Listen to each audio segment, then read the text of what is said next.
The shuttle landed on the Galactic Academy station with a soft hum.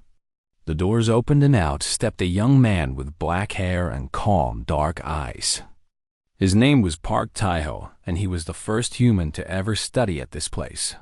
The station was huge. It floated in space like a giant metal flower, with long arms stretching out in every direction. Thousands of alien students lived and studied here. They came from hundreds of different worlds. Some had scales.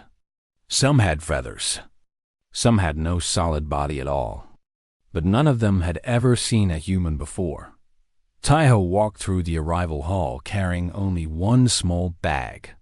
He moved slowly and carefully, looking at everything around him with quiet interest. Other students stopped to stare at him. They whispered to each other in languages he could not understand.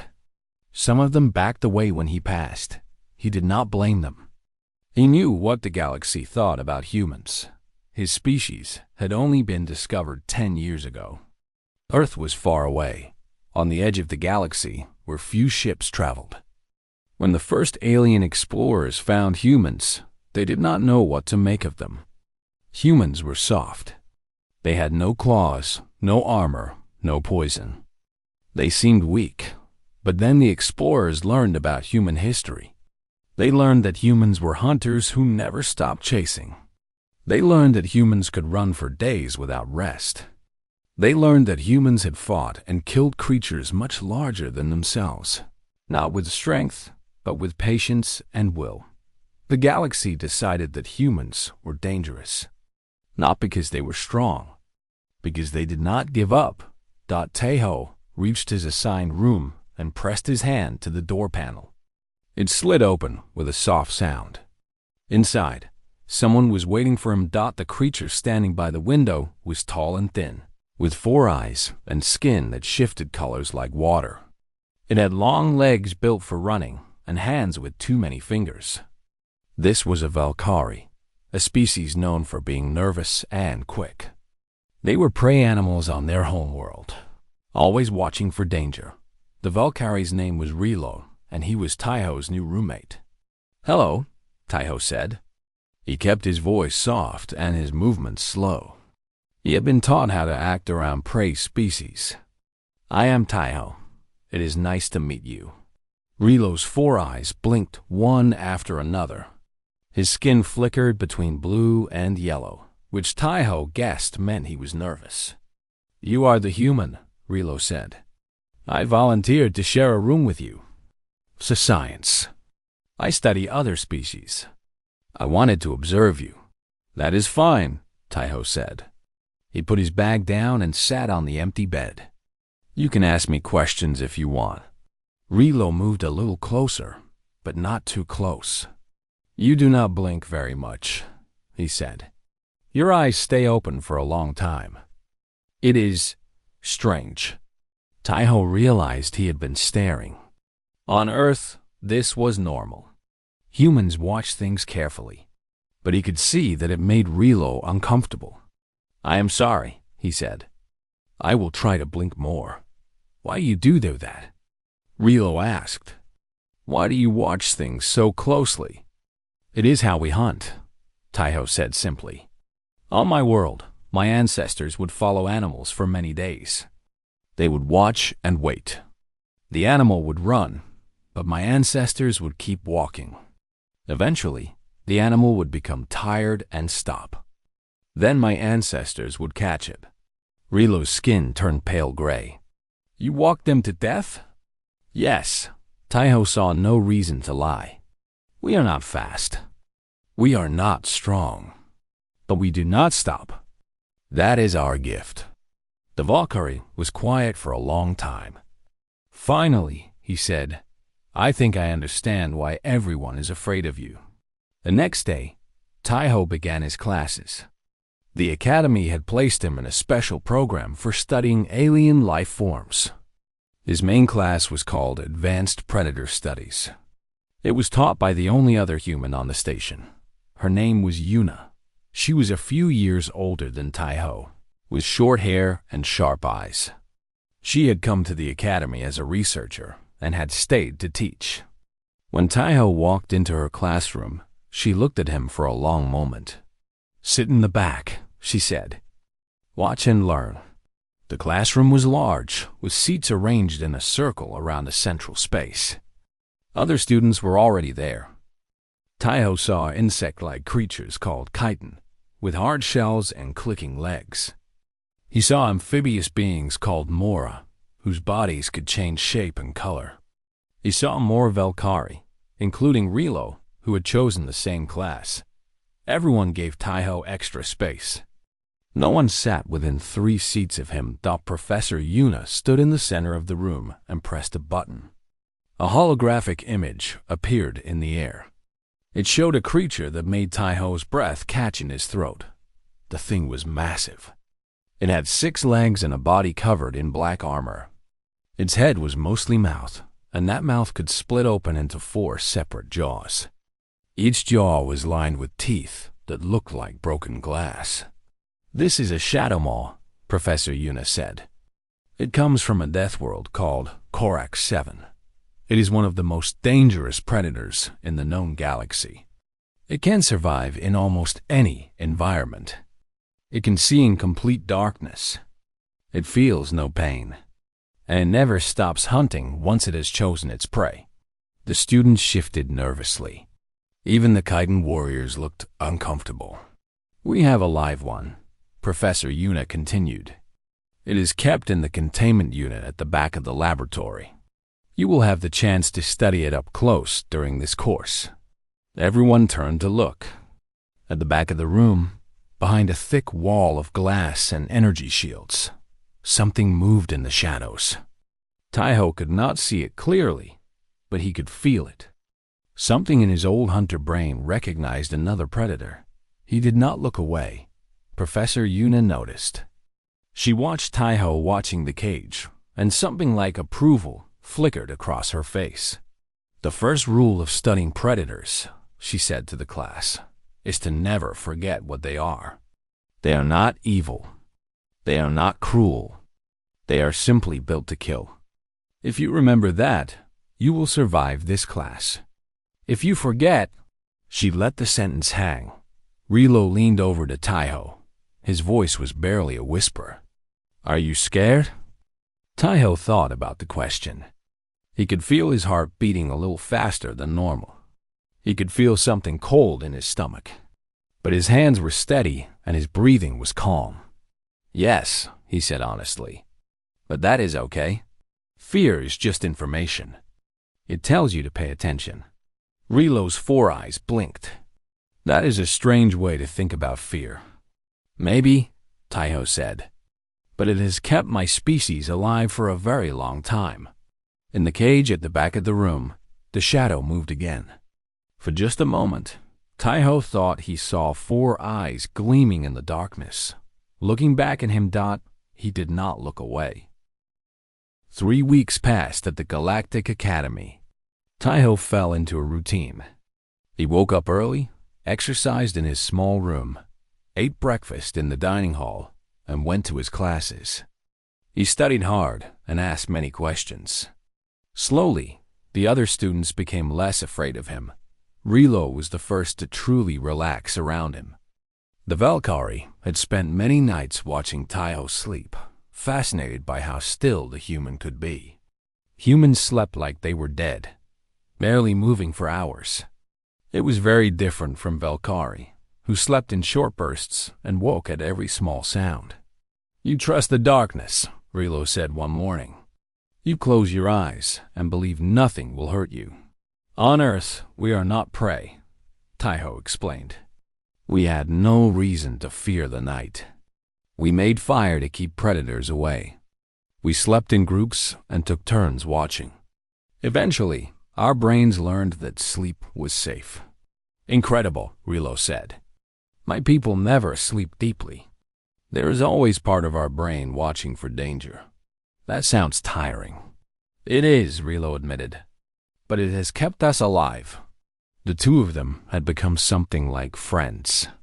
Rilo still jumped when Taiho moved too quickly, and Taiho still forgot to blink sometimes.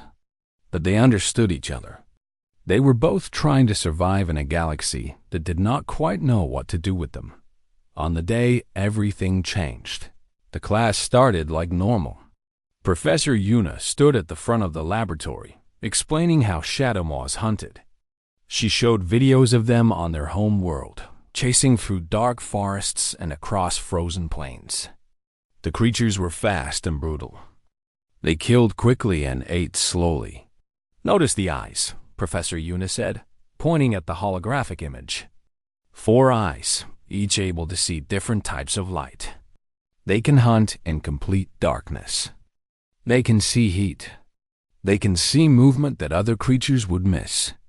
Nothing escapes their vision. Behind her, in the containment unit, the real shadow maw pressed against the glass. It had been doing this more often lately. Every day, it tested the walls of its cage.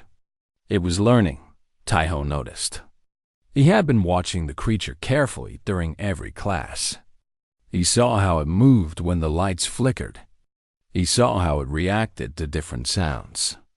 He saw something intelligent behind those 4 eyes, something that was waiting.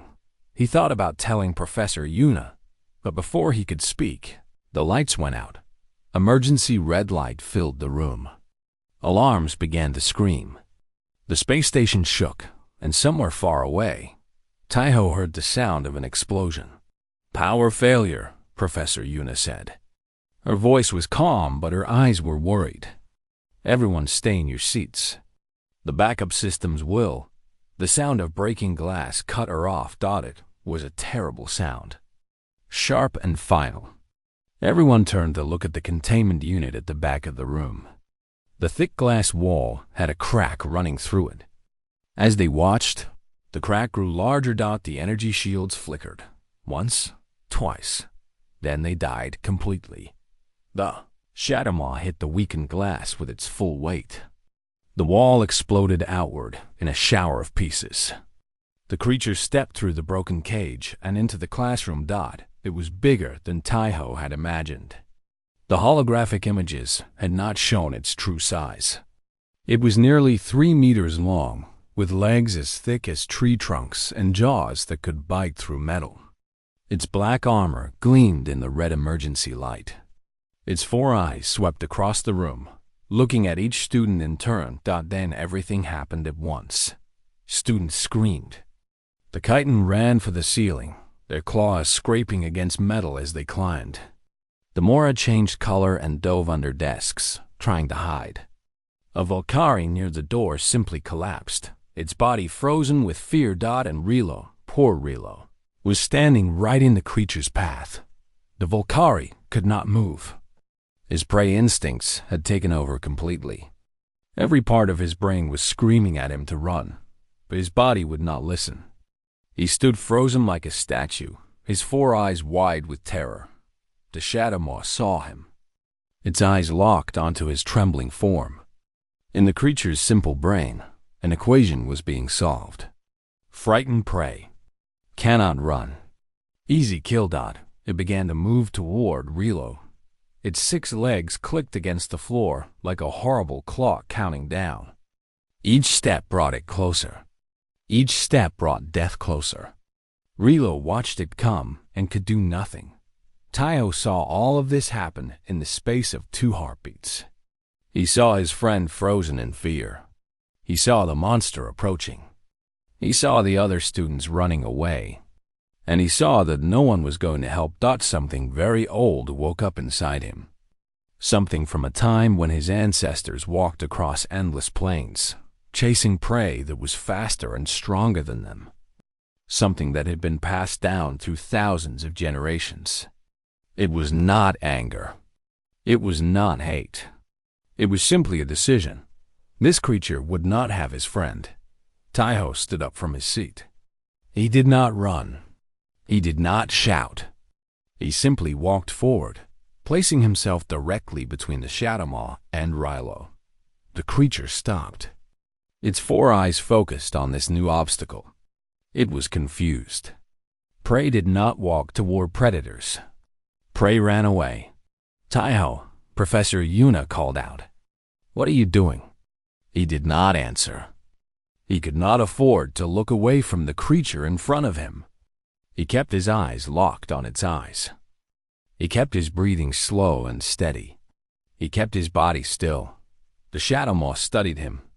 It had killed thousands of creatures in its life. It knew what prey looked like. It knew the smell of fear, the sound of racing hearts, the look of eyes searching for escape. This human had none of those things. Taiho was afraid. He could feel his heart beating hard in his chest. He could feel cold sweat on his skin, but his body did not show it. His face remained calm. His hands hung loose at his sides. His eyes did not waver. On Earth, his ancestors had learned a simple truth. Running triggered the chase. Fear attracted predators. But stillness, true stillness, could make a predator hesitate. The shadow maw hesitated. Behind Taiho, Rilo finally managed to take a breath. His frozen body began to thaw. He wanted to call out to his friend, to tell him to run. But some part of him understood that speaking would break whatever spell Taiho had created. The human and the monster stared at each other in the red light. The alarms kept screaming. The other students had all fled or hidden. But in the center of the room, time itself seemed to stop. Taiho did not blink. The shadow maw did not attack. And somewhere deep in the creature's brain, a new equation began to form. This small, soft thing standing before it was not acting like prey. It was standing its ground. It was meeting its gaze. Perhaps, the creature thought, this thing was not prey at all. The seconds felt like hours. Taiho stood perfectly still, his eyes locked on the four eyes of the shadow maw. The creature was close enough that he could smell it. It smelled like metal and old blood. Its breath came in short, hot bursts that washed over his face. Every part of Taiho's body wanted to run. This was natural. This was what millions of years of evolution had built into him. When a predator stands in front of you, you run. You hide. You do anything except stand still and wait. But Taiho knew something that his body did not. Running would not save him. The shadow maw was faster. It was built for chasing. The moment he turned his back, the creature would be on him. He would be dead before he took 3 steps. So he did the only thing he could do. He stayed. Professor Yuna watched from behind an overturned desk. She had spent years studying predators. She had written papers about their behavior. But she had never seen anything like this. The human was not just standing still. He was projecting something. A presence. A weight. She understood what Taiho was doing. He was speaking to the shadow maw in the oldest language there was. He was saying, I am not prey. I am not food. I am something else. The shadow maw shifted its weight from leg to leg. Its jaws twitched, wanting to open. The creature was confused. Everything it knew told it to attack. This thing in front of it was small and soft. It had no armor, no claws, no weapons. By all logic, it should be an easy kill. But something was wrong. The human's eyes were not prey eyes. They did not search for escape. They did not beg for mercy. They simply watched, steady, patient, like the eyes of another predator. Taiho raised one hand slowly, very slowly. He kept his fingers relaxed and his palm open. He did not point at the creature or wave his hand. He simply held it out, like he was offering something. Easy, he said. His voice was quiet and low. Easy now. The shadow maw's head tilted slightly. It had good ears. It could hear that the human's heart was beating fast. It could smell chemicals on his skin that meant fear. So why was he not running? Why was he not screaming? Why was he standing there like he had all the time in the world? Behind Taiho, Rilo finally managed to move. The Valkyrie took one small step backward, then another. His legs were shaking so badly that he could barely stand, but he forced himself to keep moving. Slowly, carefully, he made his way toward the door where other students were hiding. The Shadow Maw noticed the movement. Its eyes flickered toward Relo. Here was easier prey. Here was something that acted the way prey should act. Taiho saw the creature's attention shift. Without thinking, he took one step forward. The Shadow Maw's eyes snapped back to him. Its four jaws began to unfold, showing rows of glass-like teeth. A low growl rumbled in its chest. This was a warning, a threat. One more step, and it would attack. Taiho did not step back. He understood something now, something that he had learned from watching animals on Earth. Predators respected strength. They respected courage. But most of all, they respected certainty. A creature that was completely certain of itself could make even larger predators think twice. He was not larger. He was not stronger. He was not faster. But he was certain. "I see you," Taiho said softly. "You see me. We are the same. You and I, both hunters. Both predators. There is no need for us to fight." The Shadow Maw did not understand the words, but it understood the tone. It understood the posture. This human was not challenging it. He was not trying to prove that he was stronger. He was simply stating a fact. "I am not prey." The creature's jaws slowly closed. Its growl faded to a rumble, then to silence. It was still watching Taiho with those four bright eyes, but something had changed. The hunger was still there, but it was mixed with something else now. Confusion, interest, maybe even respect. Professor Yuna held her breath. She had seen predator encounters before. She had seen creatures fight for dominance. But this was different. This was not a fight. This was a conversation. Minutes passed. Neither the human nor the Shadow Maw moved. They simply stood there, watching each other. The emergency lights cast red shadows across them both. Then, slowly, the Shadow Maw lowered its head. It was not surrender. Not exactly. It was more like acknowledgement. The creature was saying, "I see you. You are not prey. You are something else." Taiho felt something release in his chest. He had not realized how tight his muscles were until they began to relax. But he did not look away. He did not break the connection. The danger was not over yet. Behind the door, Relo watched with his four eyes wide. He could not believe what he was seeing. The Shadow Maw, one of the deadliest creatures in the galaxy, was backing down. And it was backing down from a human. A soft, small, weaponless human. How is this possible? He whispered. A chitin student next to him clicked its jaws. "I do not know. The human has no natural weapons. He should be dead." "He has something," Relo said quietly. "Something we cannot see." In the classroom, Taiho and the Shadow Maw continued their silent conversation. The creature had lowered itself slightly, its 6 legs bending. It was not lying down, but it was no longer standing at full height. Its posture had changed from aggressive to watchful. Taiho understood. The Shadow Maw was not sure what to do with him.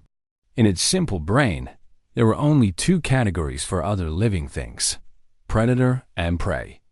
Predators were dangerous and should be respected. Prey was food and should be killed. Taiho did not fit into either category perfectly. He was too small and weak to be a true predator. But he was not acting like prey. He was something new. Something the creature had never encountered before, and that made the Shadow Maw careful. Taiho took another slow step forward. Then another. He was close enough now to touch the creature if he reached out. Close enough to feel the heat coming off its armored body. Close enough to see his own reflection in its 4 dark eyes. "Good," he said softly. "That is good. We understand each other now." The Shadow Maw made a sound. It was not a growl. It was something softer, almost like a question. Taiho did not know if the creature could truly think. He did not know if it had feelings or thoughts like a human. But in that moment, he felt a connection. Two hunters standing face to face, recognizing something in each other. The universe was vast and strange and full of danger. But some things were the same everywhere. Some things crossed all boundaries of species and world and biology. Respect was one of them. The Shadowmoor's legs bent slowly under its massive body. The movement was small at first, barely visible. But Taiho noticed. He noticed everything about the creature now. The way its armor plates shifted when it breathed. The way its four eyes moved independently, watching different parts of the room. The way its claws scratched softly against the metal floor. The creature was lowering itself. Taiho kept his breathing steady. He kept his eyes locked on the Shadowmoor's eyes. He could feel sweat running down his back, but his hands remained still at his sides. This was the most dangerous moment. The creature was uncertain. It could still attack. One wrong move, one sudden sound, and everything could fall apart. Behind the laboratory door, more people had gathered. Security officers had arrived, their weapons ready. Director Voss, the crystalline being who ran the academy, stood among them. His body caught the red emergency light and scattered it into 1,000 colors. "We should shoot it," one of the security officers said. "One clean shot. And this now." "Wait," Director Voss said. His voice was like wind chimes in a storm. "Watch." In the classroom, the Shadowmoor continued to lower itself. Its 6 legs folded slowly, bending at joints that clicked softly. Its massive body sank toward the floor. Its 4 jaws, which could bite through metal, stayed closed. Taiho did not move. He barely breathed.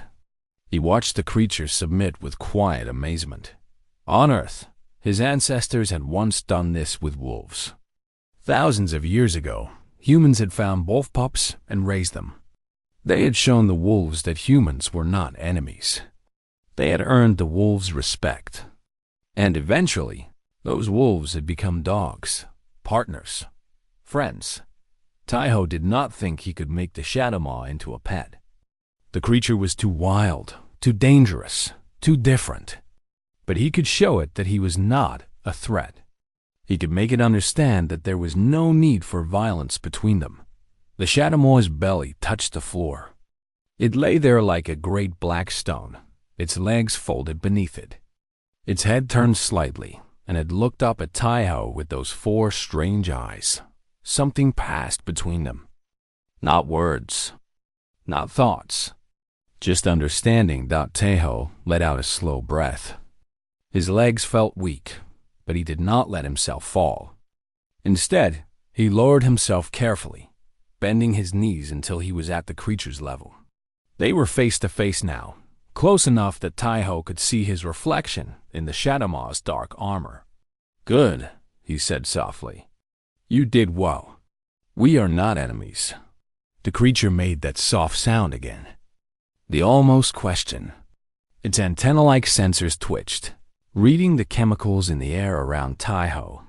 It could smell his sweat, his fear, his humanity. But it could also smell something else. Calmness. Control. Well, Taiho slowly raised his hand.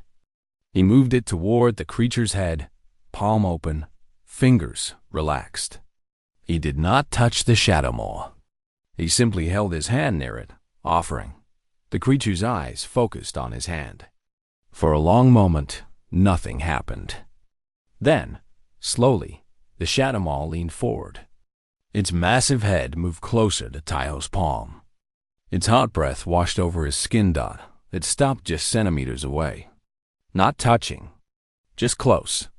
Taiho understood. This was as far as the creature could go. It had acknowledged him. It had shown respect. But it would not submit completely. It was still wild, still dangerous, still a hunter. That was okay. Taiho did not need complete submission. He just needed peace. Behind the door, Rilo watched with tears running from his 4 eyes. He did not understand why he was crying. Relief, maybe. Or wonder. Or something he could not name. He had seen something incredible. Something that should not have been possible. Professor Yuna finally moved from her hiding place. She walked slowly toward Taiho, her footsteps quiet on the metal floor. The Shadowmaw's eyes tracked her movement, but it did not rise. It stayed where it was, lying at Taiho's feet. Incredible, she whispered. I have never seen anything like this. Taiho glanced at her but did not stand up. We need to keep things calm. The creature is tired. It used a lot of energy breaking out of the cage. I think it will stay peaceful if we do not scare it. How do you know that? I do not know it, Taiho admitted. I am guessing. But I think my guess is correct. The security officers were becoming restless. One of them raised his weapon, pointing it at the Shadowmaw's head. Director, we should end this. The creature is dangerous. If it attacks again, it will not attack. Taiho's voice was quiet but certain. Not unless you give it a reason to. Director Voss moved forward, his crystal body catching the light. He studied the scene before him with ancient, patient eyes. He had lived for thousands of years. He had seen many strange things in his long life. But this was new. This was special. Lower your weapons, he said to the security officers. The human is correct. The creature is calm now. Let us not disturb that peace. The officers hesitated, but they obeyed. Their weapons lowered slowly, pointing at the floor instead of the Shadowmaw. The creature noticed. Its eyes tracked the weapons as they moved away. Some of the tension left its body. Its breathing became slower. Its claws stopped scratching against the floor. Taiho felt the change. The danger was passing. The worst was over. He stayed where he was for a long time. He did not want to stand up too quickly. He did not want to make any sudden moves. The Shadowmaw was calm now, but it could become dangerous again in an instant. Finally, after many minutes, he rose slowly to his feet. The creature watched him, but did not move. It seemed content to lie there, resting after its escape attempt. We need to repair the cage, Professor Yuna said. Get the containment fields back up. No, Director Voss said. Everyone turned to look at him. Not yet. I want to see something first. He moved closer to the Shadowmaw. The creature's eyes followed him, but it still did not rise. When Director Voss stood beside Taiho, he looked down at the human with something that might have been respect. How did you know? He asked. How did you know it would not attack you? I did not know, Taiho said honestly. I thought I would probably die. But my friend was in danger. I could not let him die without trying to help. You risked your life for a Valkyrie you have known for only 3 weeks. Yes. Taiho's voice was simple, clear. That is what humans do. We protect each other. We protect our friends.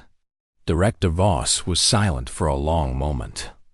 Then he made a sound that might have been a laugh, though it was hard to tell with a crystal being.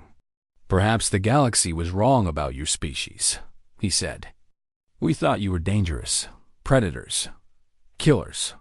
But you are something else, are you not? You are protectors. Taiho looked down at the Shadowmaw lying at his feet. The creature looked back at him with those 4 dark eyes. There was no fear in its gaze, no anger, just recognition. We can be both, Taiho said quietly. That is what makes us human. The story spread across the galaxy like fire through dry grass. Within hours, everyone on the Academy station had heard about the human who faced down a Shadowmaw. Within days, the story reached other worlds. Within weeks, it was being told in places Taiho had never heard of, to species he would never meet. The security cameras had captured everything. The footage showed a small human standing alone in a room filled with red light. It showed a massive predator breaking free from its cage. It showed the human walking toward the creature instead of running away. And it showed the creature lying down at the human's feet. Scientists studied the footage. They wrote papers about what they saw. They tried to explain how a soft, weak, weaponless human could make one of the deadliest creatures in the galaxy submit without a fight. Their explanations were long and complicated. They talked about body language and chemical signals. They talked about evolutionary psychology and predator-prey dynamics. They used many big words that most people did not understand, but the ordinary people of the galaxy did not need complicated explanations. They understood what they had seen. A human had stood between a monster and an innocent person. A human had refused to run. A human had shown courage that seemed impossible. That was what mattered. Taeho did not like the attention. He did not think he had done anything special. Rilo was his friend. When his friend was in danger, he tried to help. That was all. Anyone would have done the same. But that was not true, and he knew it. The other students had run. The security officers had reached for their weapons. Even Professor Yuna had hidden behind a desk. Only Taeho had walked forward. Why? Rilo asked him one night. They were in their shared room, looking out at the stars through the small window. The Valkyrie's skin was a calm blue color. He was relaxed for the first time since the incident. Why did you do it? You could have died. Taeho thought about the question for a long time.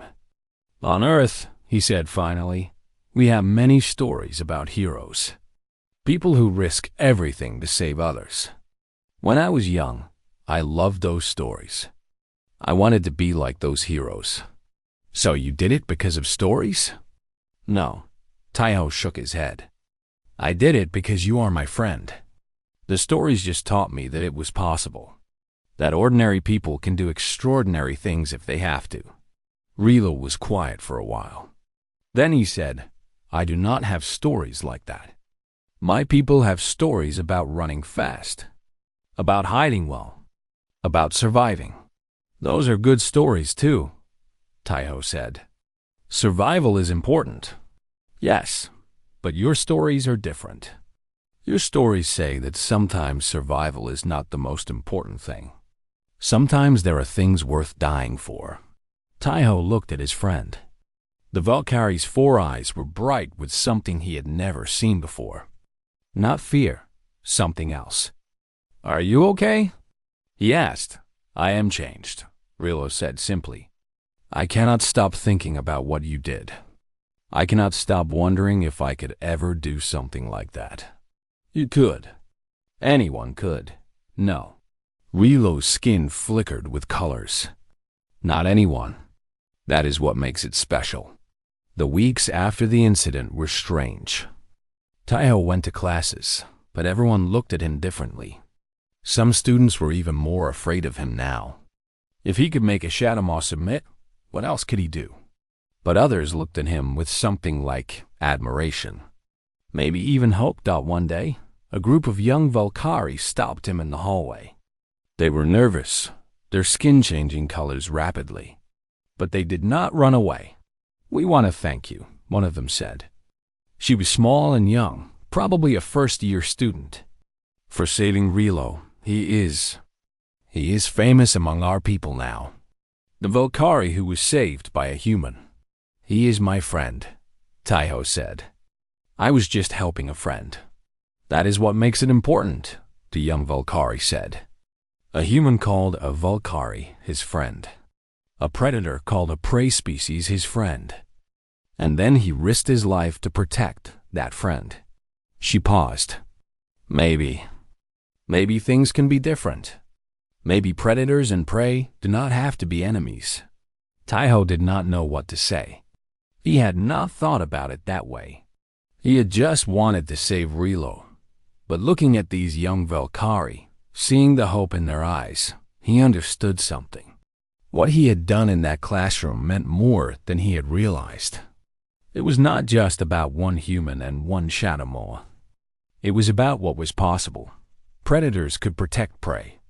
Enemies could become friends. Fear could be overcome. Professor Yuna called him into her office a few days later. The Shadow Maw had been moved to a better facility, one with stronger containment. But it had not tried to escape again. It seemed calmer now, less aggressive. Scientists were studying it, trying to understand the change. "The creature remembers you," Professor Yuna said. "When we show it images of humans, it reacts differently than before. It does not see humans as prey anymore. What does it see us as?" Taiho asked. "We do not know exactly, but it is not aggressive toward human images. It is curious, maybe even respectful." She looked at him with those sharp eyes. "You changed something in its brain, Taiho, just by standing there and refusing to be afraid." "I was afraid," he said. "I was very afraid. But you did not act afraid. That is what matters." She leaned back in her chair. "The galaxy is paying attention to us now. To humans, they want to know more about us. They want to understand how a species like us could exist. We are not that special." Professor Yuna smiled. It was a rare thing to see her smile. "That is exactly what makes you special. You do not think you are. You think standing in front of a monster to save a friend is normal. You think refusing to give up is normal. You think protecting others is just what people do." She shook her head. "Most species do not think like that. Most species put survival first, above everything else." "Survival is important," Taiho said. "But it is not everything." "No," Professor Yuna agreed. "It is not." On his last day at the academy, before he returned to Earth for the break between semesters, Taiho went to the observation deck one more time. Rilo came with him. They stood together looking at the stars. "Will you come back?" Rilo asked. "Yes, next semester. I have more to learn." "Good." Rilo's skin was a warm orange color, happy. "I will be here. I want to learn more too. I want to learn how to be brave. Like you." Taiho looked at his friend. "You are already brave, Rilo. You came to this academy even though it is filled with predator species. You volunteered to share a room with a human. That takes courage." Rilo's 4 eyes blinked. "I never thought of it that way." "Maybe courage is not about being unafraid," Taiho said. "Maybe it is about being afraid and doing things anyway. You are afraid of many things, but you do not let fear stop you from living." The Valkyrie was quiet for a long moment. Then he made a sound that might have been a laugh. "You humans have a strange way of seeing things." "Maybe," Taiho said. "But it works for us." They watched the stars together in comfortable silence. Two friends from different worlds. A predator and a prey species. A human and a Valkyrie. The galaxy was vast and strange and sometimes dangerous. But it was also full of possibility, full of hope. And as long as there were beings willing to stand between the darkness and those they loved, that hope would never die. Taiho did not know what the future held. He did not know what challenges waited for him or his species. But he knew one thing for certain. When the cage breaks and the monster emerges, there will always be someone willing to stand. Not because they are unafraid. Not because they are strong. But because they have decided that something is more important than fear. More important than survival. That is what it means to be human. And the galaxy was finally beginning to understand.